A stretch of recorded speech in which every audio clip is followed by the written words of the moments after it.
Hello friends, अस्सलाम वालेकुम and welcome to reality TV. दोस्तों, हमजाद एक ऐसा लफ्ज है जिसका जिक्र नॉवेल्स वगैरह में तो बहुत होता है, लेकिन शायद बहुत कम लोग ये जानते हैं कि हमजाद कहते किसे हैं। क्या ये कोई जिन होता है जो इंसान का हमशक्ल है? कई लोग हमजाद को काबू करने का दावा क्यों करते हैं? इन सब सवालात के जवाब इस वीडियो में जानेंगे।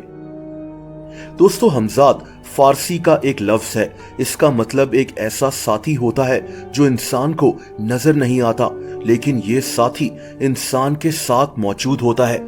हमजाद को अरबी जबान में करीन कहते हैं। जिस हमजाद या करीन की बात हम कर रहे हैं वो एक जिन है जो हर इंसान के साथ मौजूद है, उसके साथी की तरह हम सब के साथ, लेकिन ये हमें नजर नहीं आता। दोस्तों, जब कोई बच्चा पैदा होता है तो ये जिन उसी बच्चे के साथ मौजूद होता है और मरते दम तक उसके साथ ही रहता है। ये हमजाद इंसान के दिल में वसवसे डालता है, इंसान को बुराई की तरफ रागिब करता है। जब इंसान अल्लाह की याद से गाफिल हो जाए तो फिर ये हमजाद इंसान पर भारी पड़ना शुरू हो जाता है। इसका जिक्र अहादीस में भी है। सही मुस्लिम की एक हदीस है, नबी पाक सल्लल्लाहु अलैहि वसल्लम ने फरमाया कि कोई इंसान ऐसा नहीं है जिसके साथ अल्लाह ताला ने एक जिन ना मुकर्रर फरमाया हो। सहाबा ने पूछा कि या रसूल अल्लाह, क्या आपके साथ भी ये जिन मौजूद है? तो नबी पाक ने फरमाया, हाँ, लेकिन अल्लाह ताला ने इस जिन को मुसलमान कर दिया है और ये जिन मुझसे सिर्फ खैर और भलाई की बात करता है। यानी ये बात अब क्लियर हो गई कि हमजाद या करीन एक जिन है जो इंसान को बुराई की तरफ रागिब करता है, उसके दिल में वसवसे डालता है। लेकिन इंसान अगर अल्लाह ताला की याद दिल में रखे तो ये जिन इंसान पर हावी नहीं हो पाता।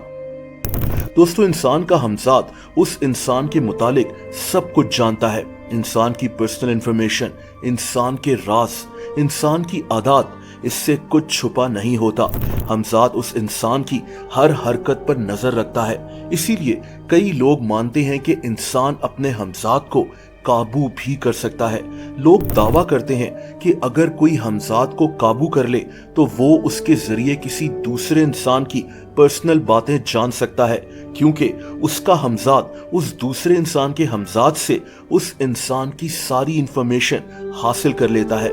ये भी माना जाता है कि हमजाद के जरिए ही किसी इंसान पर जादू भी करवाया जा सकता है, लेकिन हमारे दीन में जादू करना बिल्कुल हराम है। देखिए, जब कोई काला जादू करने वाला हमजाद को काबू करता है तो हमजाद भी बदले में इस जादूगर से कुछ डिमांड करता है। हमजाद जिसका काम हमें बुराई की तरफ रागिब करना है, वो बदले में इस जादूगर से इंतहाई गलीज काम करवाता है। इससे ऐसे काम करवाता है जो अल्लाह ताला के हुक्म के खिलाफ होते हैं। ये भी कहा जाता है कि इंसान के मरने के बाद भी अगर वही इंसान किसी को कहीं नजर आ जाए तो वो उसका हमजाद होता है। जैसा कि बहुत से लोग कहते हैं कि किसी बाबा ने उनको उनके मरे हुए रिश्तेदारों से मिलवाया। वो उनके रिश्तेदार नहीं होते, बल्कि उनके रिश्तेदारों के हमजाद होते हैं। उधर जाके आप, कुछ लोग तो ऐसे हैं कि वो अपने एंशिएंट एंसेस्टर्स को मिल के आ रहे हैं, जो आपका पूरी इनहेरिटेंस है। अब मेरी मुलाकात अपने पर दादा से हो चुकी है, जो जिनको मैं इस दुनिया में नहीं मिला। ठीक, अब उधर से मैं मिल के आया हूँ। अब वो, मैं तो ये कह सकता हूँ कि क्योंकि मेरा मुसलमान एक वजूद है, तो मैं ये कह सकता हूँ कि यार ये शायद कोई नज़र का फरेब है, कोई दिमाग का खेल है। लेकिन अगर सारों को ये एक्सपीरियंस हो रहा है तो इस एक्सपीरियंस को हम किसी तरह इस्लाम के साथ जोड़ा जा सकता है। नहीं, आपको आपके दादा से मुलाकात हुई, बड़ी खुशी हुई होगी आपको, जाहिर बात है। बहुत खुशी, मेरे तो आंखों में आंसू। देखिए दोस्तों, मरे हुए लोगों से इस तरह से मिला जा सकता तो फर्ज करें कि कोई आदमी कत्ल हो जाए तो पुलिस तफ्तीश क्यों करे? सीधा कत्ल हुए हुए आदमी से ही पूछ लिया जाए कि तुम्हें किसने कत्ल किया है। इसीलिए हमें इन चीजों से दूर रहना चाहिए।